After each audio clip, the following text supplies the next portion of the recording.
This first one, is a longer one. It's called I Watched Video Footage of a Camping Trip that my friends never actually went on. By Walpurgis Night. Good Madoka reference. It was getting to be a tradition. For the past 2 years, we've gone on a camping trip together, me and my group of friends. Sean, Lynn, and her sister Lily, Key, Sal, Monica, and Gabe. Monica's family is really wealthy, and they own a lot of land out in bumfuck Michigan. So we've wrapped up our past 2 summer vacations out there in the woods. We pitch a few tents in what's basically the backyard of Monica's grandmother's huge Victorian-style house and pretend we're roughing it, when in actuality, we just sleep out there for the 5 hours of the night that we don't spend drinking or playing video games inside. Cooking out over the bonfire and climbing trees is fun, but it's only been a very small part of the trip. None of us talked about it or admitted it out loud, not even Monica, but we were all a little afraid to be out there for too long. We had no concrete reason to be, but we were, no matter how many times the Pines family assured us that the property was safe. I'd never seen or heard anything out of the ordinary out there. Maybe it was just because I'd seen enough horror movies to develop a fear of the woods in general, but I don't know. Something about the air and the intimidatingly vast property just made me feel really vulnerable. I got told just days before we were supposed to leave that I wouldn't be able to take the time off for the trip. One of my fellow supervisors at work had to go in for emergency surgery on his knee, and my store just didn't have the coverage. I was really bummed, but my friends didn't hold it against me. We all know being an adult sucks sometimes. I told them they could still use my cooler, and my tents, and my camcorder, and that they should video blog the trip for me. I hugged them all goodbye the morning they left and then went off to my shift. I told Sal to call me once they got there because I knew he would be the only one who'd remember to check in. Sal never called. None of them did. I left work at 10 p.m. and tried to text and call all of them, but not one of them got back to me. I checked Twitter, Facebook, nothing from anybody. No updates since Gabe's hitting the road status from earlier that morning. I felt like throwing up. Something felt really wrong. Key's mother called me as soon as I started to panic, and she sounded really rattled too. He hadn't talked to her all day, and he's really good about touching base with her when he takes trips. I'd later learned that whole night, my friends' parents were all trying to get in touch with each other. None of them heard from their kids since they first got out on the road. Monica's mom called the landline to the house several times. Grandma Pines was out of town this year, but Monica should have answered if they were there. She didn't. Sean's father drove up to the Pines property the next morning with Monica's parents. He told me something felt off as soon as he stepped out of the car. When you pull up to the house, there's no fence or anything, so you can see if anything is set up in the area surrounding it. He would have been able to see if anyone had set up tents and gear as soon as he got up the path, but there was nothing. But he said all the house's windows were open and all the lights were on. Within a half hour, they called the police. I was asked to come in, watch the videos, and answer any questions I could. I transcribed what I watched as best as I could. Clip 1, 10:45, 9/16/2016. Gabe has the camera pointed at the rearview mirror. Gabe, how the fuck do you know when it's recording? Monica. The green button is on, dipshit. Clip 2. 1:15, 9:16, 2016. Gabe is filming the back of Lynn's car, just ahead of them. He's talking to Sean and Monica, but I can't tell what they're saying, even with the audio adjusted. It's raining really hard, and I see flashes of lightning. Clip 3, 8:16, 9:16, 2016. A close-up of Monica. She's smoking and swinging in the rocking chair out on the back porch. She looks tipsy. She notices she's being filmed and winks at the camera. I think Sean laughs. Clip 4, 10:16, 9:17, 2016. I swallow hard when I see the timestamp. It doesn't make any sense. Saturday morning, Sean's father was already calling the police by then. I want to ask the cop what's going on, but he tells me to just please keep watching quietly. Lily is flipping pancakes. She scrunches up her nose at the camera and Gabe chuckles. Gabe, you don't look so good, Lil. Didn't sleep? Lily, how could I? All those fucking screams last night? Gabe, the hell? Lily, you didn't hear that? Lynn and I were freaked the fuck out.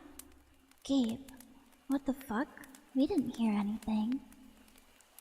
Lily, yeah, it sounded like cats in heat, but wrong. It wasn't natural. We were out in the tents all night and we didn't hear shit. Lily, lucky you. We came in the house at like 4, and it was still going. I don't know when it stopped, but I guess I fell asleep at some point. Gabe, did the girls say anything? Lily, they're not up yet. I don't know. Here, can you pass me that? Clip 5, 11:14, 9:17, 2016. A wide shot of the quote-unquote backyard. I can hear glasses clinking, and a couple of my friends taking drags of cigarettes. I see a figure standing far off by the edge of the woods, but whoever's filming doesn't seem to notice it. Then I hear Gabe's voice, followed by Sean's, then Key's. They're talking about the hot tub needing repairs because the bubble jets don't work, and then the figure moves and Gabe sees it. Gabe, whoa, what the fuck? Key, what? Sean, dude. Gabe, holy fuck. What the fuck? Who the fuck? Lots of fucks. Key, Gabe. Gabe, did you see? Did you see that? The figure is contorting in the distance, and I cover my mouth with my hand. It's shaped like a person, but it starts doing this odd twitching movement with its arms. They look almost like they're stretching out and then shrinking again. The legs are bending. The boys behind the camera are yelling and freaking out.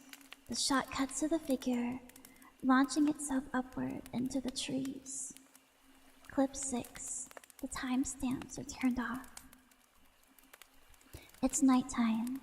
A shaky shot of the deck out back. The porch light is on, and Lily and Key have their backs to the camera. They're crouched down, sitting on the steps, and Lily is sobbing. Key looks behind his shoulder and mounts, turn it off, but the camera's still recording. Key pecks the top of her head and rubs her back, but she barely moves. Key, are you sure you saw? His voice is too quiet for me to hear everything he says. I'm pretty sure Gabe is the one filming again. I don't see Monica in the shot, but I hear her voice, and then Sean's. Monica, what happened? Sean, you didn't hear that? There's some stuff in this house, man. Gabe, guys. Monica, I looked in every single room. There's nothing in here. What do you want me to do, Sean? Clip 7. A shot of something, somebody, caught very high in a tree. Whoever's filming is panting and coughing like they started crying, and it sounds like they could either be Gabe or Sal. The shot is focused on whatever's stuck up there, and something breaks off the tree and falls. And it makes no noise when it lands, and that's where the shot cuts. Clip 8. It's a shot of Monica's room, or what used to be her room, when she was a little kid. I've only been in that room a couple of times. It's full of old childhood stuff, so there's nothing really for us to see or do in there. The window is open, and a little breeze ripples through the curtain.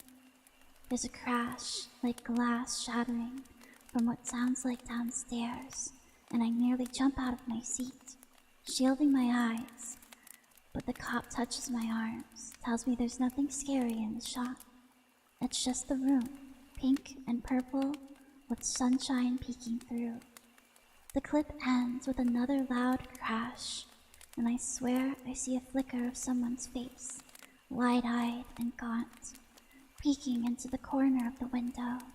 Just for a second, I gasp out loud and whip around to look at the cop, and he gives me the nod to keep watching. The last clip they show me is a still, blurred shot of the living room. The camera's facing the window, overlooking the backyard, and I can see the lit campfire. The TV isn't in the shot, but I can hear the music to the menu screen of a video game. The shot is shifting in and out of focus, and I can tell nobody is recording. The camera's just been left on. It's about a minute and a half of just this. Then suddenly, the power in the house goes out. The crack, and I shake in my seat.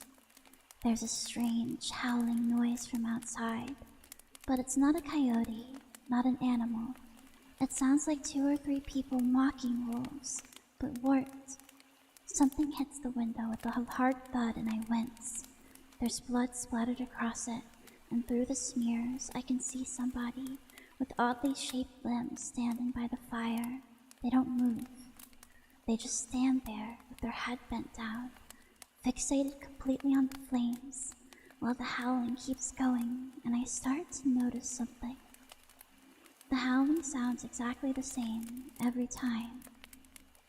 As soon as this clicks in my mind, it stops completely, and I'm so thrown off that I almost don't see the figure disappear.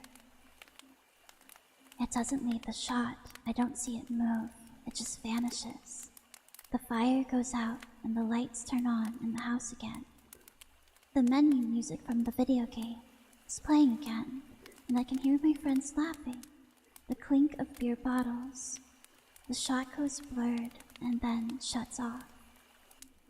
That's all the footage that they showed me. I was asked where I was during all of this, why I didn't go on this trip, why my friends had some of my belongings, especially the camera, and I told them the truth. I told them about the previous 2 years, how nothing strange had ever happened on the Pines property before. In turn, I asked them what happened to my friends. They told me 7 bodies were found on the property, none of them belonging to any one of my friends. Their parents were asked to identify the bodies and remains, and none of them matched. My friends are just missing. I know the cops were gonna tell me, so I asked Deshaun's father about the 7 dead strangers. Were they people the Pines knew? He didn't know. He just told me how he found them. 6 of them, in a clearing in the woods, laying in a circle surrounding a tree, holding hands like in a prayer. The 7th body was perched up at the top of the tree, impaled through the head on the highest branch. And that is the end of... I watched video footage of a camping trip that my friends never actually went on. From r/no sleep, of course. I was debating doing some regular, standard creepypasta, but I think we've read through a lot of them before, at least the really funny ones. So I grabbed some random ones. I also have a few here from r/short scary stories, because when I looked up short no sleep stories, everyone directed me over to this subreddit. So how about we read a few of the top ones for the year?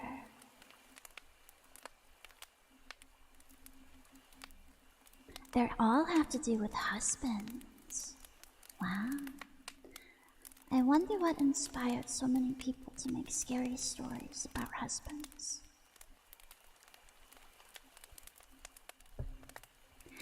This one is called "My Husband Hasn't Spoken to Me in Months, so I decided to surprise him at dinner." And hello everyone, let's stop by. Thank you.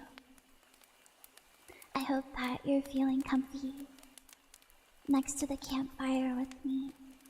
If you get scared, I'll hold your hand, but I'll make fun of you for it later.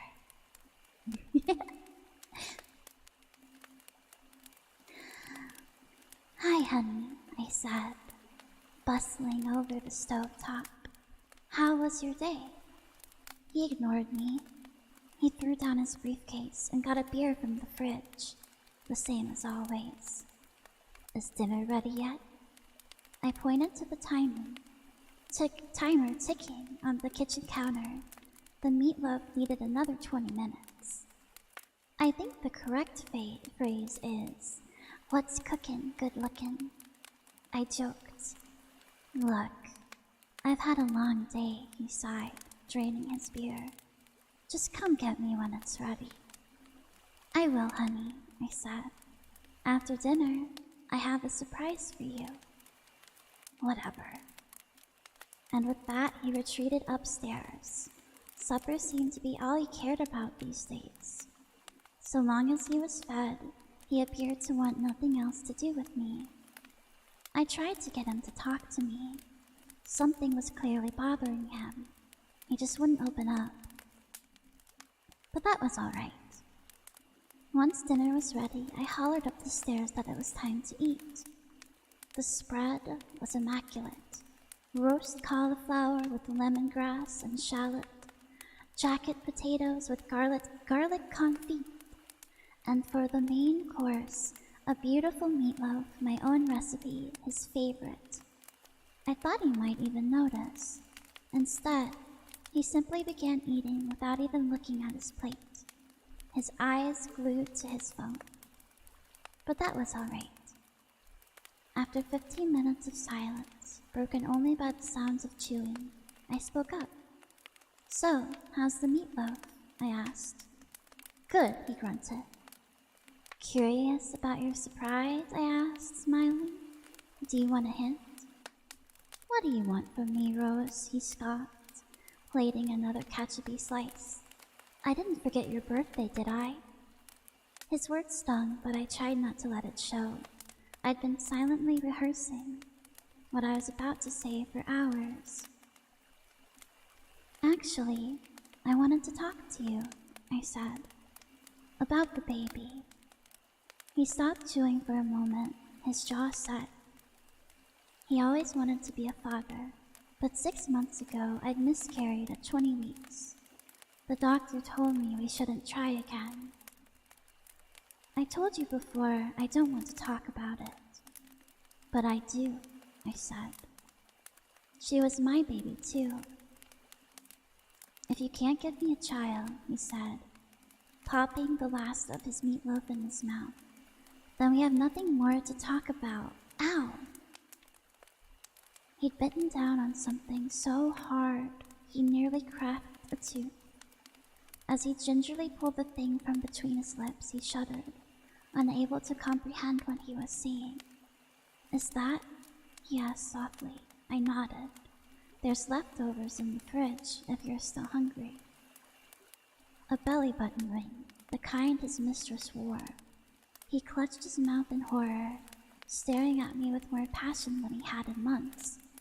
Is this it, you crazy bitch? Is this the surprise?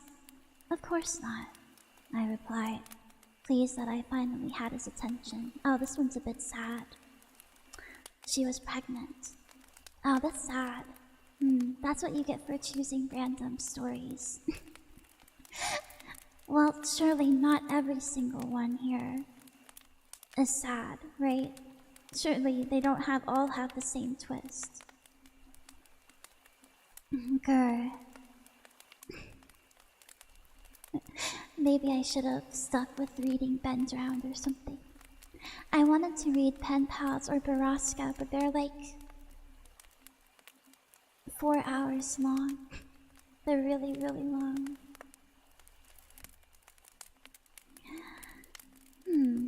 Well, this one can't be sad.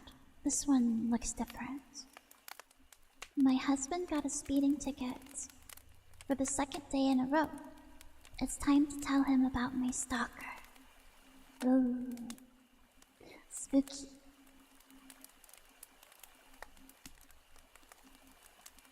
I was going 2 miles over, he said, handing me the ticket.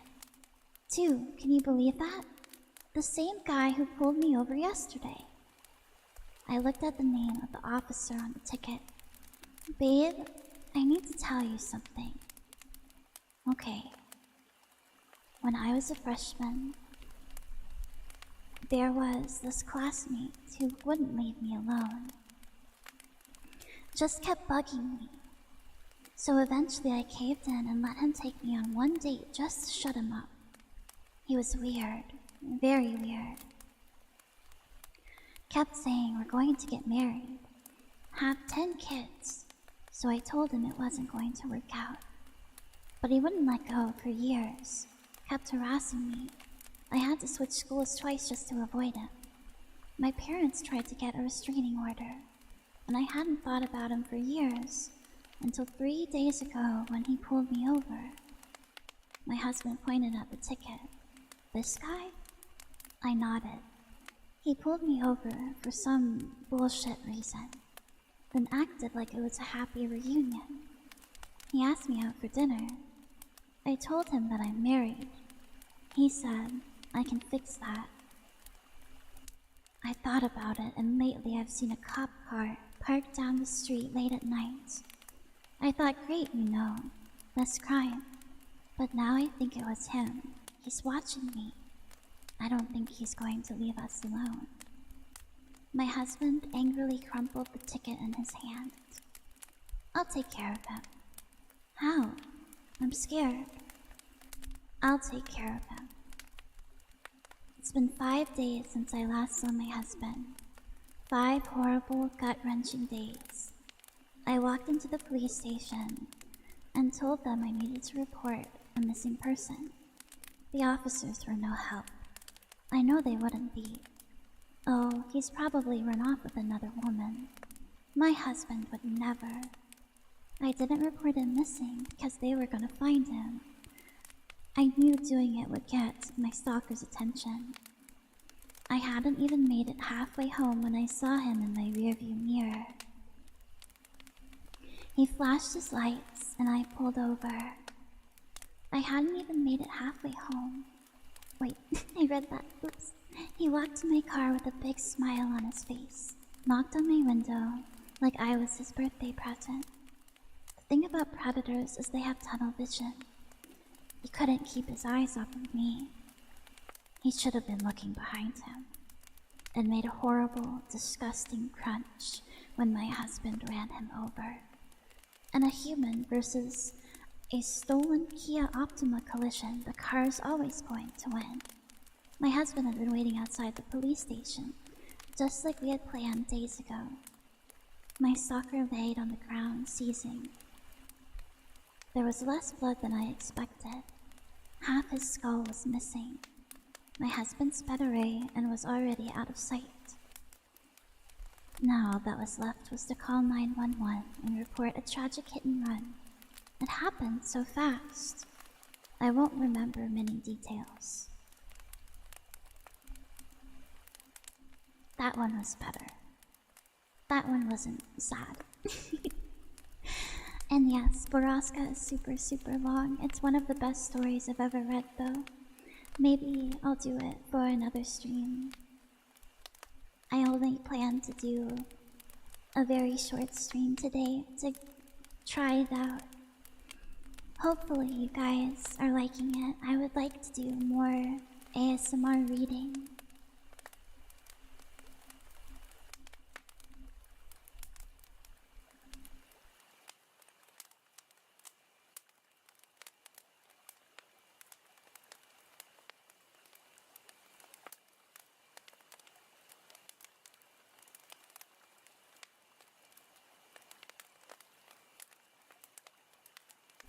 Sorry, you are gonna see me drinking, but I made sure to mute it so you wouldn't have to hear it.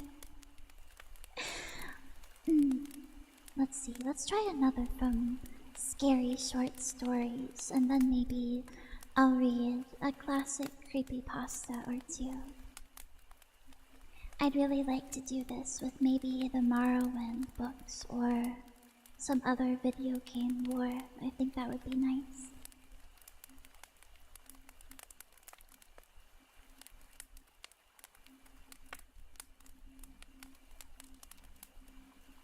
Let's see.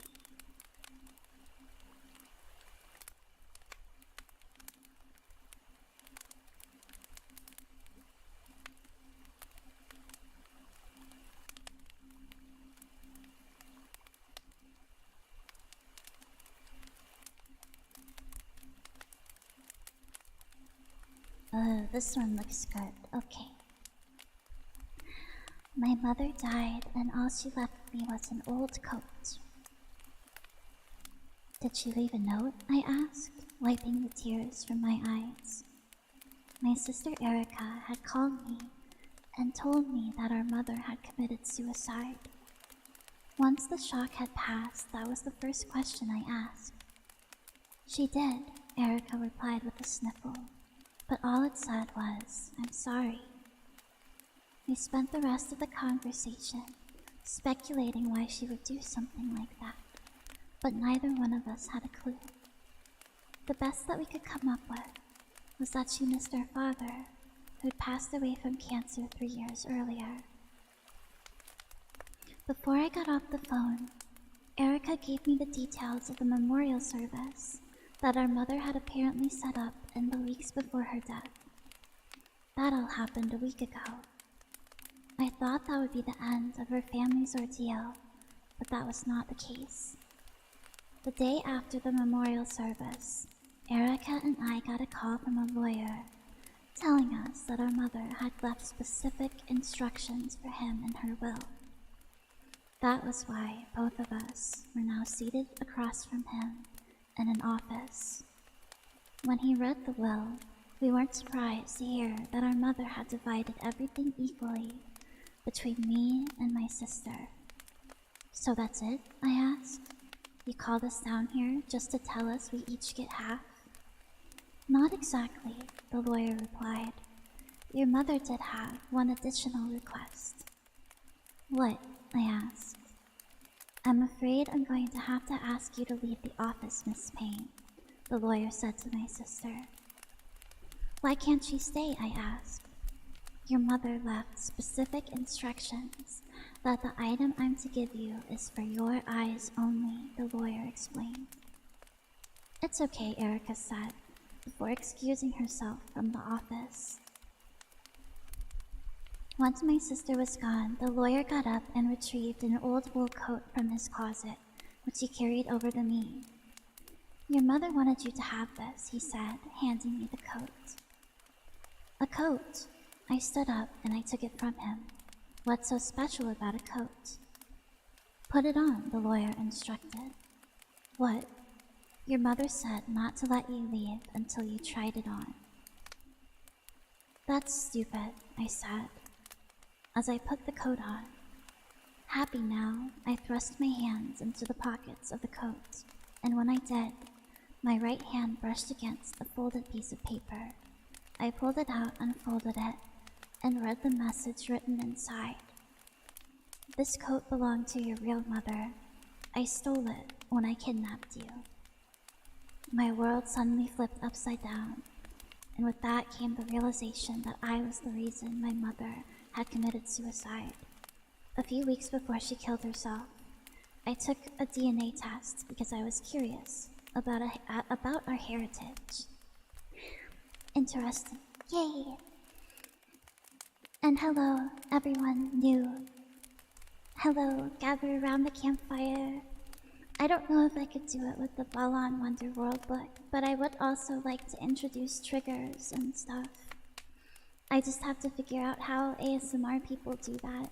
I don't know what they use to make silly sounds. I could do tapping, but I can't do anything else right now. I don't know.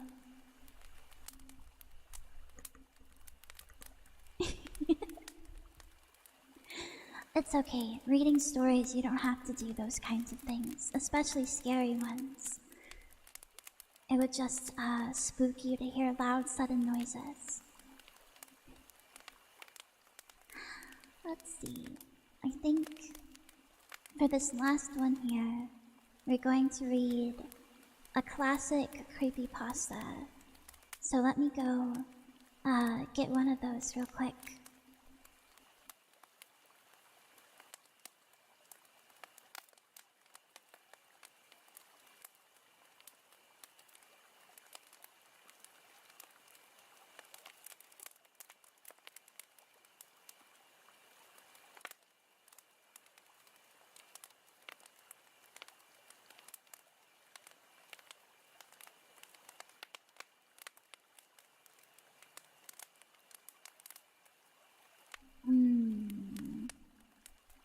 Which one though?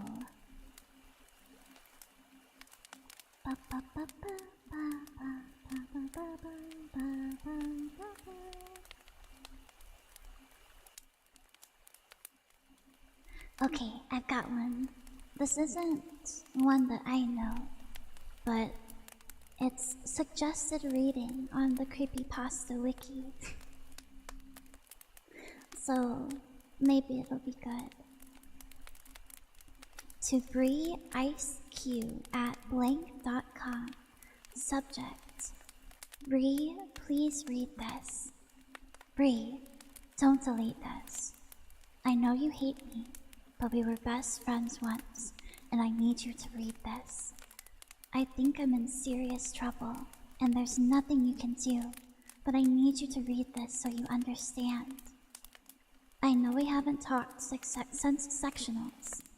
It's been forever, but what happened to you wasn't my fault. At least, it wasn't entirely my fault. I know everyone thinks it was, but I would never do anything to hurt you. This is going to sound crazy, but I need to tell you so that someone knows. It started when we were in 8th grade. It was the night before the Crystal Classic competition. I was at home, and I couldn't sleep because I was so nervous about competing. Well, I got on the computer, just sort of surfing the web and stuff, but I couldn't concentrate on anything. I was just sitting there, so I googled myself. I never should have done that. Bree, at first it was just the usual stuff you find when you Google yourself. Then I found a link to a Wikipedia page about me. I thought our club or my dad did it, or something. There wasn't much there, just some basic facts about skating and what city I lived in. But the thing that got me was that it had said I had won that year's Crystal Classic. I laughed. I thought for sure someone had only made it to encourage me. I confronted my dad about it, but he denied it. When I won the competition the next day, I was so happy. That was the first competition I'd ever won, and it felt so good. Remember how hard I worked after that? That was when my parents hired Sergey to coach me. You know how much that must have cost. After that, I would check my page before every competition. and it would always say where I placed. It said I would win the regionals at 15, and that came true. Afterwards, Sergey convinced my mom and my dad that I had a real shot at the Olympics. That was when they pulled me from school. I skated every day, but I just wasn't progressing the way Sergey said I needed to if I wanted a shot at the championship. I was working so hard and skating well, but still Sergey said it wasn't good enough. When the sectionals came, all I could think about was winning, so I did something I shouldn't have. Everyone was saying that you were the favorite, and I felt like I'd already lost the competition, so I made a Wikipedia account and tried to update my page to say that I was the winner. The thing is, after I tried to update the page, I checked it, and all it said was, Anora Petrova is a selfish little bitch who's going to get what she deserves. I broke down. That's why I looked so awful the next day. I was in a daze.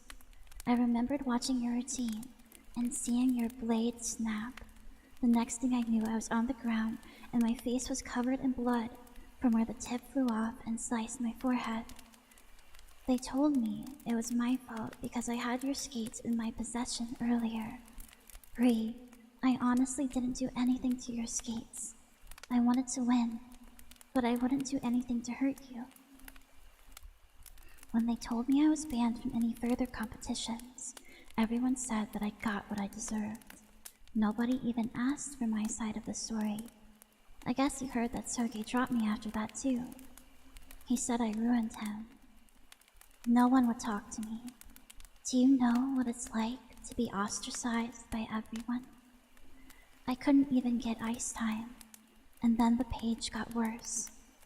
Anytime I check it, it would say all these horrible things about me.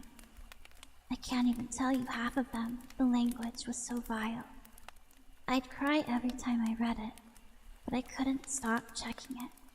I knew I had to do something, so I made a complaint to Wikipedia. I even tried calling them, but no one there claimed to know anything about the page. I was home alone that Friday night when I decided to check it to see if it had been taken down.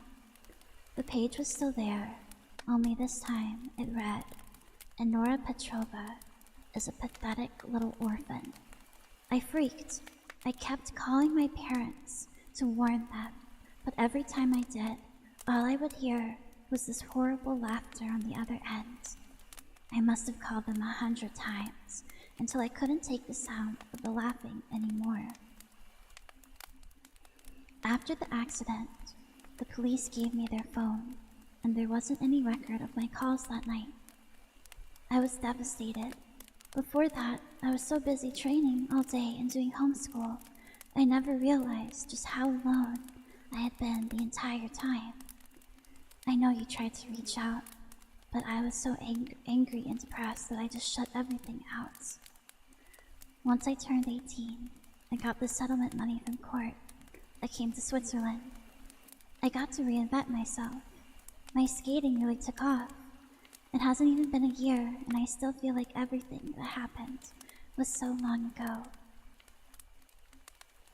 That's why I shouldn't have done it, Bree. I'm writing you now from an old hotel outside of Prague. I'm auditioning for the ice circus tomorrow. I know it's the kind of thing we used to make fun of, but I really want this. I was feeling really nervous, so out of an old habit I checked my page. It's so hard to say this, but when I read it to see if I'd get the job tomorrow, all it said was, Anora Petrova died friendless and alone.